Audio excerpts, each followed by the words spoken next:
Indigo airlines में aircraft maintenance engineering department में बहुत ही तगड़ा वैकेंसी निकला है। तो अगर आप चाहते हो कि इन सारे जगहों में से कहीं पे भी मुझे जॉब मिले तो आप इसके लिए डेफिनेटली अप्लाई कर सकते हो।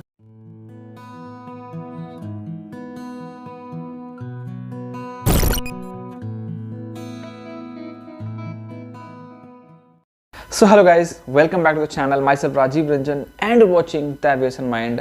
आप में से बहुत सारे लोग ऐसे हैं जो मुझे कंटिन्यूअसली मैसेज करते रहते हैं इंस्टाग्राम पे, यूट्यूब के कमेंट सेक्शन में कि भाई आप जॉब वैकेंसीज के रिगार्डिंग वीडियो बनाओ। लेटेस्ट जॉब वैकेंसीज क्या है इंडियन एयरलाइंस में या अब्रॉड या फॉरेन किसी भी एयरलाइंस में जॉब वैकेंसी के रिगार्डिंग वीडियो बनाओ। आज का जो जॉब वैकेंसी है वो specially for aircraft maintenance engineering background के स्टूडेंट्स के लिए है। तो आज का जो वैकेंसी है वो इंडिया के बिगेस्ट एयरलाइन में वैकेंसी है। आप समझ गए होंगे, इंडिगो एयरलाइंस में एयरक्राफ्ट मेंटेनेंस इंजीनियरिंग डिपार्टमेंट में बहुत ही तगड़ा वैकेंसी निकला है। उसके ऊपर आज डिस्कस करेंगे और आपको बताएंगे कि इस जॉब का एलिजिबिलिटी क्राइटेरिया क्या है, एजुकेशनल क्वालिफिकेशंस क्या है और जॉब रोल क्या होने वाला है और क्या कुछ है आज के इस वीडियो में डिस्कस करेंगे। अगर आप चैनल पे नए हो तो प्लीज़ रिक्वेस्ट करता हूँ वीडियो को एंड तक देखिए। चैनल पे अगर नए हो चैनल को सब्सक्राइब कर लीजिए ताकि इसी तरह से जो वैकेंसीज के रिगार्डिंग आपको वीडियोस मिलता रहे। So I can start the very important, exciting and informative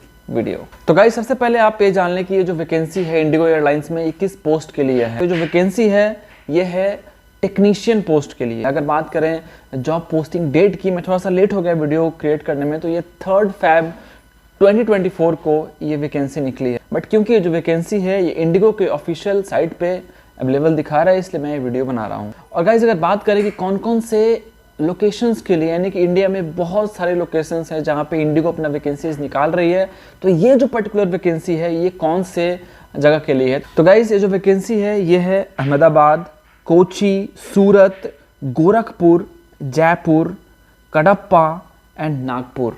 mainly ये एरिया को कवर करने वाली है ये वैकेंसी। तो इसका मतलब ये नहीं है कि आप इसी जगह से होने चाहिए, जी नहीं।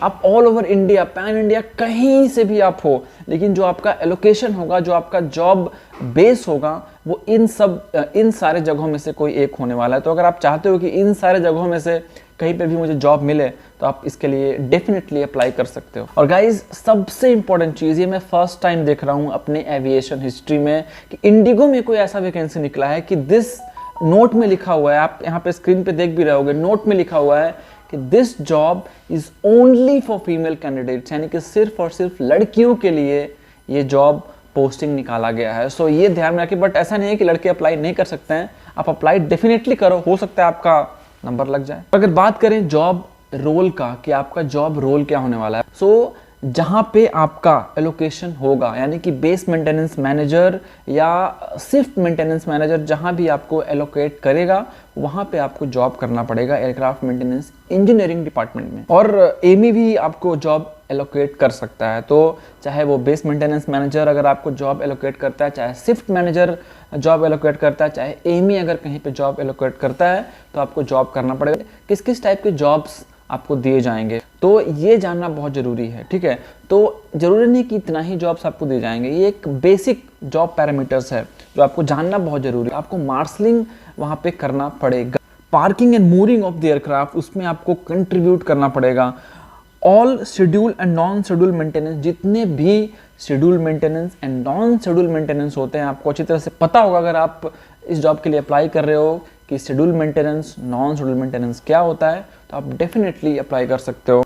जितने भी रेलिवेंट पेपर वर्क होते हैं, यानी कि जो भी सिग्नेचर्स वगैरह करने पड़ते हैं, जो भी मेंटेनेंस के बाद, जो भी शेड्यूल इंस्पेक्शन के बाद जो भी पेपर वर्क करना पड़ता है, वो सभी आपको करना पड़ सकता है। एमी आपको बोल सकता है करने के लिए। और ये तो था बेसिक जॉब रोल आपका। अब बात करें थोड़ा सा आगे, बहुत सारे रिग्स एंड टेस्ट इक्विपमेंट्स होते हैं, उसका भी मेंटेनेंस आपको करना पड़ सकता है। बहुत सारे जैक्स होते हैं, आपको पता होगा जैकिंग अगर हो रहा है तो उसका मेंटेनेंस बहुत ज़रूरी है, तो उसका भी मेंटेनेंस आपको करना पड़ सकता है। ऑल स्पेशल टूल्स, जितने भी स्पेशल टूल्स होते हैं, जैसे टॉर्क रिंच वगैरह होता है, मल्टीमीटर होता है, ये सब का कैलिब्रेशन होता है, तो ये सब का मेंटेनेंस वगैरह आपको करना पड़ सकता है, स्पेशल टूल जितने भी होते हैं। तो और भी करीब 4-5 पॉइंट में जॉब रोल डिस्क्राइब किया हुआ है, आप अच्छे से वीडियो को पॉज करके पढ़ सकते हो, मैं यहाँ पे उसका स्क्रीनशॉट दे दूंगा, आप उसको अच्छे से पढ़ सकते हो।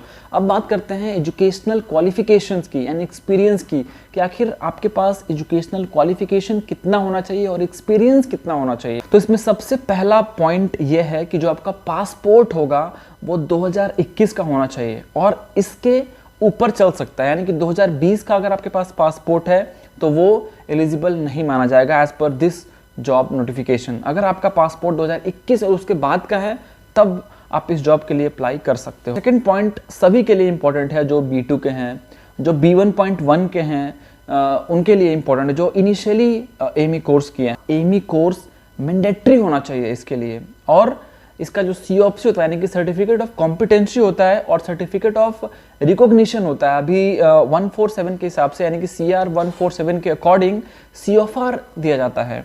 तो अगर आपके पास COFR है या COPC है, दोनों ही वैलिड है। आप ध्यान से ये चीज़ को सुन लें, ठीक है। COPC और COFR दोनों है, वो वैलिड है। और अगर आपका कोर्स किसी भी स्ट्रीम में है, यानी कि इसमें से जो मैं आपको बता रहा हूँ या जो स्क्रीन पे आ रहा है B1.1, B1.2 और B2 में अगर आपका कोर्स किया हुआ है एमी कोर्स, तब आप इस पोस्ट के लिए अप्लाई कर सकते हो। और थर्ड पॉइंट ये है कि ऐसा नहीं है कि आप ऐसे ही अप्लाई कर दो, जेन्युइनली ज्वाइन करना चाहते हो। बिकॉज इसमें लिखा हुआ है इमीडिएट ज्वाइनर्स, यानी कि आप इमीडिएट जैसे आपका सिलेक्शन होता है आप इमीडिएट ज्वाइन कर सकते हो, तब आप इस जॉब के लिए अप्लाई करो। और सबसे इंपॉर्टेंट चीज़, आप में से बहुत सारे लोगों का ये डाउट होता है कि यार इंडिगो जब जॉब वैकेंसी निकालता है, कोई भी एयरलाइन जब जॉब वैकेंसी निकालती है, तो क्या उसमें पर्टिकुलर जहाज़ का एक्सपीरियंस चाहिए होता है, पर्टिकुलर हेलीकॉप्टर का एक्सपीरियंस चाहिए होता है? तो जी नहीं, ऐसा इंडिगो ने ऐसा कुछ भी नहीं लिखा है। वो सिर्फ और सिर्फ 2 ईयर्स का पेड एक्सपीरियंस रिक्वायर्ड है, यानी कि इसमें आपको सिर्फ और सिर्फ 2 साल का पेड एक्सपीरियंस आपके पास होना चाहिए। यहाँ पे कोई भी एरोप्लेन, कोई भी एयरक्राफ्ट स्पेसिफाइड नहीं किया गया है। एयरक्राफ्ट मेंटेनेंस इंजीनियरिंग एक्सपीरियंस आपके पास होना चाहिए, that's it, and you are eligible for this job post, specially girls. So guys, ये तुम्हारा आज का जॉब वैकेंसी। आशा करता हूँ आपको आज का जॉब वैकेंसी अच्छा लगा हो, आज का जॉब वैकेंसी मजा आया हो।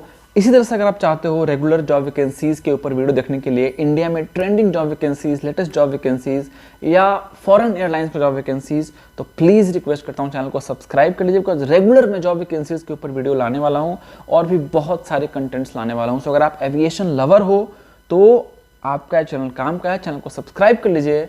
अगर आपको कोई भी क्वेश्चन हो, कोई डाउट हो, तो आप मुझे सीधे इंस्टाग्राम पे फॉलो कर सकते हो, इंस्टाग्राम पे कनेक्ट कर सकते हो। जो इंस्टाग्राम का ID है वो यहाँ मेंशन कर दूंगा, जो इंस्टाग्राम का लिंक है डाल दूंगा डिस्क्रिप्शन बॉक्स में, यहाँ पे जाकर मुझे इंस्टाग्राम पे फॉलो कर सकते हो। एंड कोई भी क्वेश्चन, कोई भी क्वेरीज हो, आप मुझे डेफिनेटली पूछ सकते हो। चलिए मिलते हैं किसी नए और एक्साइटिंग वीडियो में। Till then do whatever you want to do double but don't trouble anybody. See you. जय हिंद।